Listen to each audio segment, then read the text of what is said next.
আসসালামু আলাইকুম। এরিকাজ কিচেনে নতুন আরেকটি রেসিপি দেখার জন্য সবাইকে স্বাগত জানাচ্ছি। আপনারা সবাই কেমন আছেন? আজকে আমি আপনাদের সাথে শেয়ার করব কাঁচা আমের মুরব্বা রেসিপিটি। অনেকেরই মুরব্বা তৈরি করতে গেলে পারফেক্ট হয় না। মুরব্বাটা অনেক সময় শক্ত হয়ে যায়, বেশি না হলে গলে যায়। পারফেক্ট মুরব্বা তৈরি করে দেখাবো। আশা করি রেসিপিটি আপনাদের সবার কাছে ভালো লাগবে। আর এই কাঁচা আম দিয়ে মুরব্বা তৈরি করে পুরো বছর জুড়ে সংরক্ষণ করতে পারেন। রেসিপিটি শুরু থেকে শেষ পর্যন্ত দেখার অনুরোধ রইল। রেসিপিটি যদি ভালো লাগে তাহলে আমার চ্যানেলটিকে সাবস্ক্রাইব করবেন, ভিডিওটিতে একটি লাইক দিবেন, সম্ভব হলে ভিডিওটি সবার মাঝে শেয়ার করবেন। তাহলে চলুন দেখে নেওয়া যাক কিভাবে তৈরি করব। পারফেক্ট কাঁচা আমের মুরব্বা তৈরি করতে হলে পুরো ভিডিওটি দেখে নিতে হবে। এখানে আমি 1 কেজি পরিমাণ কাঁচা আম নিয়েছি, মিডিয়াম সাইজের। আমগুলোকে আমি ধুয়ে নিয়েছি। এখন আমি খোসাটা ছাড়িয়ে কেটে নিব। আর সবগুলো আম একই সাইজের নিয়েছি। আমি আমগুলো খোসাটা ছাড়িয়ে ঠিক এরকম ভাবে কেটে নিব। ভিতরের আটিটা ফেলে দিতে হবে।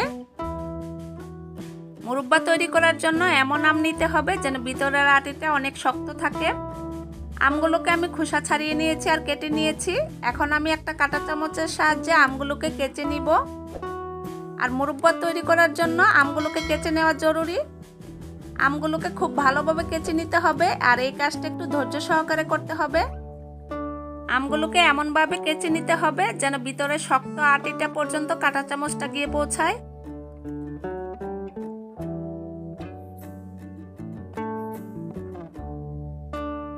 সব সাইড আমি খুব ভালোভাবে কেচে নিয়েছি।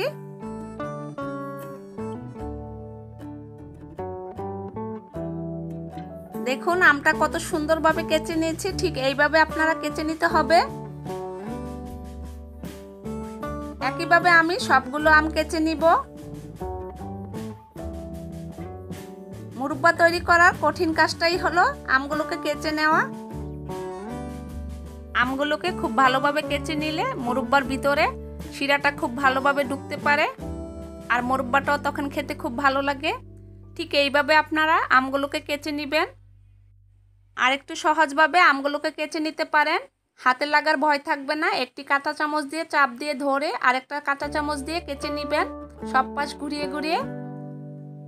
তাহলে দেখবেন অনেক সহজ হয়ে যাবে। আমি সবগুলো আমকে কেচে নিয়েছি খুব ভালোভাবে আর পানিতে ভিজিয়ে নিয়েছি। এখন আমি 10 মিনিট এইভাবে পানিতে ভিজিয়ে রেখে দিব। এখানে একটা বাটিতে আমি পরিষ্কার পানি নিয়েছি। এখন আমি দিয়ে দিব 1.5 চা চামচ পরিমাণ চুন। পান খাওয়ার যে চুনটা সেটা দিয়েছি, দিয়ে খুব ভালোভাবে মিশিয়ে দিয়েছি। মুরব্বা তৈরি করার জন্য আমি আমগুলোকে চুনের পানিতে ভিজিয়ে রেখে দিব। চুনের পানিতে ভিজিয়ে রাখার কারণে আমগুলোর ভিতরের টকটা বেরিয়ে আসবে। আপনাদের কারো কাছে যদি চুন না থাকে সেই ক্ষেত্রে ফিটকিরি অথবা সিরকা দিয়েও ভিজিয়ে রেখে দিতে পারেন। আর না হলে বেশি করে লবণ পানিতে আমগুলো ভিজিয়ে রেখে দিতে পারবেন। একটু বেশি সময় নিয়ে রাখতে হবে। আমগুলোকে আমি খুব ভালোভাবে হাত দিয়ে চেপে তারপর আমি চুনের পানিতে ভিজিয়ে রেখে দিব। এই পর্যায়ে আমগুলো অনেকটা নরম হয়ে গিয়েছে। চুনের পানিতে ভিজিয়ে রাখার কারণে আমটা আবার অনেক শক্ত হয়ে যাবে। আমি আমগুলো চুনের পানিতে 3 থেকে 4 ঘন্টার জন্য ভিজিয়ে রেখে দিব। আপনাদের হাতে সময় থাকলে 5 থেকে 6 ঘন্টা পর্যন্ত রাখতে পারেন। আর যাদের হাতে সময় নেই তারা মিনিমাম 2 ঘন্টার জন্য রেখে দিতে হবে। ফিরে আসছি 4 ঘন্টা পর। 4 ঘন্টা পর আমি আমগুলোকে চুনের পানি থেকে খুব ভালোভাবে চিপে তারপর পরিষ্কার পানিতে নিয়ে নিব। এই পর্যায়ে আমগুলো অনেকটা শক্ত হয়ে গিয়েছে। চুনের পানিতে ভিজিয়ে রাখার কারণে পানি দিয়ে বারবার খুব ভালোভাবে ধুয়ে নিলে আবার ঠিক হয়ে যাবে।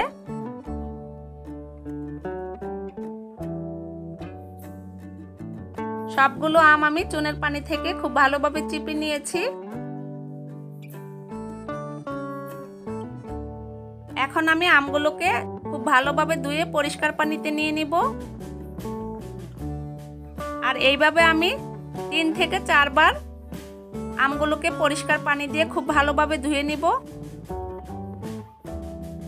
যতক্ষণ না পর্যন্ত চুনের পানিটা চলে যায় আমগুলোকে ততক্ষণ খুব ভালোভাবে ধুয়ে নিতে হবে।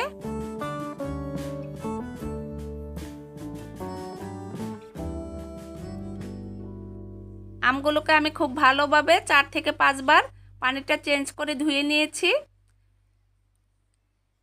চুনের পানিটা এখন আর দেখা যাচ্ছে না, পানিটা খুব পরিষ্কার। এখন আমি আমগুলোকে এভাবে চিপে নিব। এই পর্যায়ে আমটা অনেক নরম হয়ে গিয়েছে, আবারও চিপে পরিষ্কার পানিতে নিয়ে নিচ্ছি। আমি আমগুলোকে খুব ভালোভাবে পানি চেঞ্জ করে করে ধুয়ে নিয়েছি। খেয়াল রাখতে হবে যেন আমগুলোর ভিতরে চুনের পানিটা না থাকে। এখন আমি আমগুলোকে খুব ভালোভাবে চিপে নিব। হাতে খুব ভালোভাবে প্রেসার দিয়ে আমগুলোর ভিতর থেকে পানি বের করে নিতে হবে। ঠিক এইভাবে দেখুন, একইভাবে সবগুলো আম চিপে পানিটা বের করে নিব। চুলায় আমি একটি হাঁড়ি বসিয়ে দিয়েছি আর দিয়ে দিব 1 কেজি পরিমাণ চিনি। আমি 1 কেজি আম নিয়েছি, তাই 1 কেজি পরিমাণ চিনি দিয়েছি। যতটুকু আম নেবেন ঠিক ততটুকুই চিনি দিতে হবে। এখানে আমি হাফ কেজির থেকে কিছুটা কম পরিমাণে পানি দিয়েছি আর চুলাটা ধরিয়ে দিয়েছি। অপেক্ষা করব বলক আসা পর্যন্ত। বলক চলে এসেছে, এখন আমি দিয়ে দিব চিপে রাখা আমগুলো। সবগুলো আম দিয়ে আমি চুলার আঁচটা মিডিয়ামে রেখে 10 মিনিটের মতো জাল করে নিব। তারপর আমি চুলার আঁচটা কমিয়ে দিব। চুলার আঁচ বাড়িয়ে মুরব্বা তৈরি করা যাবে না, তাহলে মুরব্বার কালারটা নষ্ট হয়ে যাবে। সবগুলো আম দেওয়া হয়ে গিয়েছে। 10 মিনিটের মতো আমি চুলার আঁচটা মিডিয়ামে রেখে জাল করে নিব।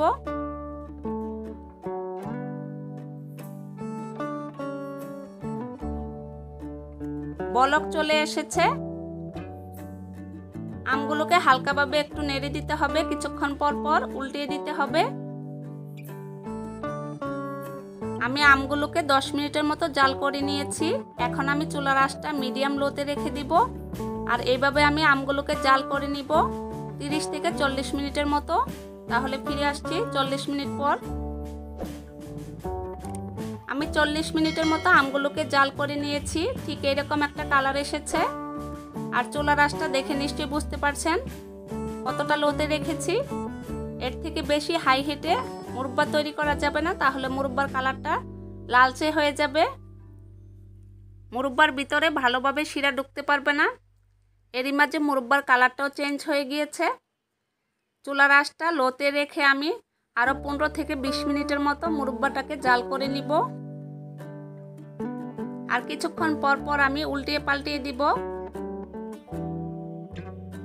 আমি যেভাবে চুলার আঁচটা রেখেছি ঠিক একইভাবে আপনারা চুলার আঁচটা রেখে মুরব্বা তৈরি করলে মুরব্বার কালারটা যেমন সুন্দর হবে, মুরব্বার ভিতরে শিরাটা খুব ভালোভাবে ঢুকবে আর খেতেও ভালো লাগবে। মুরব্বাটাকে আমি আরও 5 মিনিটের মতো জাল করে নিয়েছি। আবারও একটু উল্টিয়ে দিয়েছি।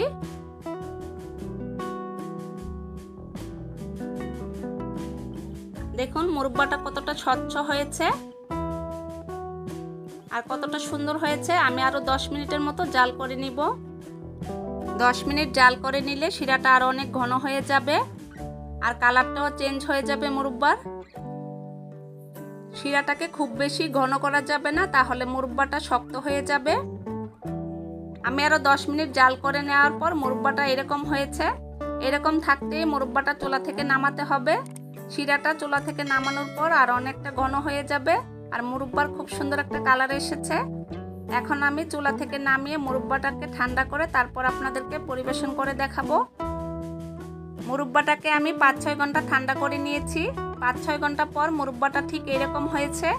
আর শিরার ঘনত্বটা দেখে নিশ্চয়ই বুঝতে পারছেন শিরাটা অনেকটা ঘন হয়ে গিয়েছে। তবে এর থেকে বেশি ঘন করা যাবে না, তাহলে মুরব্বাটা শক্ত হয়ে যাবে। মুরব্বাটা একদম পারফেক্ট হয়েছে। একইভাবে আপনারা মুরব্বা তৈরি করলেও আপনাদের মুরব্বাটা পারফেক্ট হবে। দেখুন মুরব্বাটা কতটা সুন্দর হয়েছে আর কালারফুল হয়েছে আর ইয়ামি হয়েছে। পরিষ্কার কোনো কাচের বয়মে ভরে নর্মাল ফ্রিজে রেখে দিতে পারেন পুরো 1 বছরের জন্য। আর ফ্রিজে যদি রাখতে না চান সেই ক্ষেত্রে 2 থেকে 3 মাসের বেশি খেতে পারবেন না। তবে নর্মাল ফ্রিজে রাখলে নষ্ট হওয়ার চান্স থাকে না। আমি আজকের মুরব্বাটি তৈরি করেছি মিডিয়াম সাইজের আম দিয়ে। তাতে আমার সময় লেগেছে প্রায় 1 ঘন্টার মতো। আপনারা যদি আরও বড় সাইজের আম দিয়ে তৈরি করেন সেক্ষেত্রে সময়টা আরও বেশি লাগতে পারে। তৈরি হয়ে গেল অসম্ভব মজাদার কাঁচা আমের মুরব্বা। আশা করি আমার এই রেসিপিটি আপনাদের সবার কাছে ভালো লেগেছে। রেসিপিটি যদি ভালো লাগে তাহলে আপনারা বাসায় ট্রাই করে দেখবেন আর আমাকে কমেন্ট করে জানাবেন কেমন লেগেছে। রেসিপিটি দেখার জন্য সবাইকে অসংখ্য ধন্যবাদ। আল্লাহ হাফেজ।